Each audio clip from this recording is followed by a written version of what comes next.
osa světa.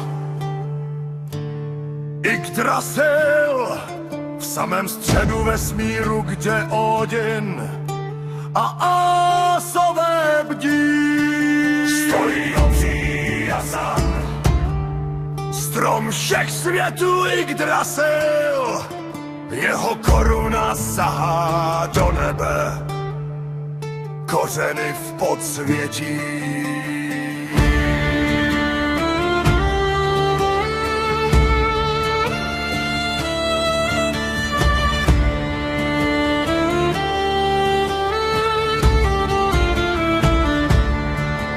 Na něm visí 9 říší, co osud světa pletou.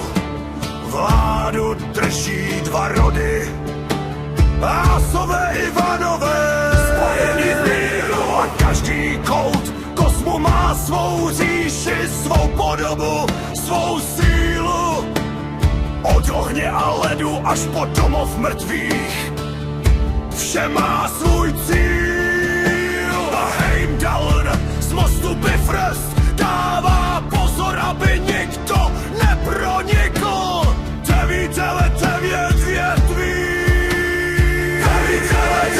větví, 9 světů drží jasan, v jeho větvích pevně sídlí. Jsou Asgard, Midgard, Jotunheim, co v chaosu se šíří. Jsou Vanaheim, Niflheim, Muspelheim, oheň, mráz a klid, i temní Alfové, Svartal, Frey a Helheim, kde duše spí.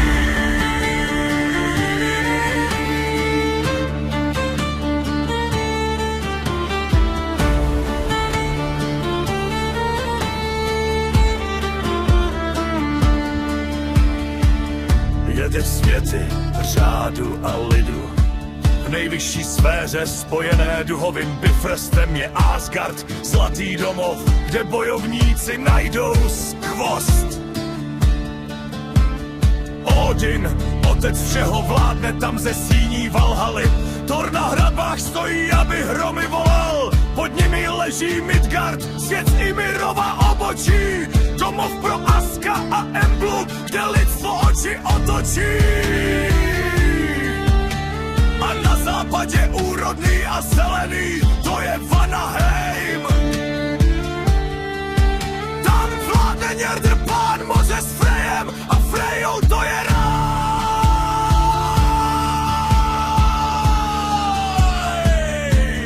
9 větví,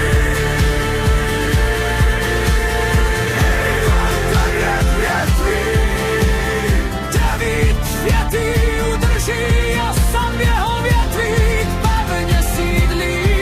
Jsou Asgard, Midgard, Jotunheim, co v chaosu se šíří.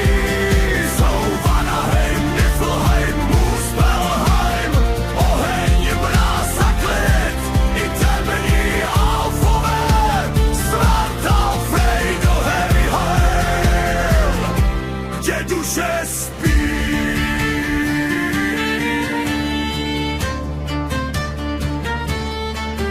Na východě za mořem, za hradbami chladných hor,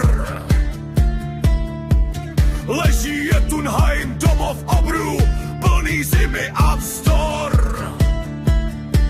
Na dalekém jihu hoří věčný oheň Muspelheim. Máří a Obersurtrer s mečem žhavým, s hněvem temným.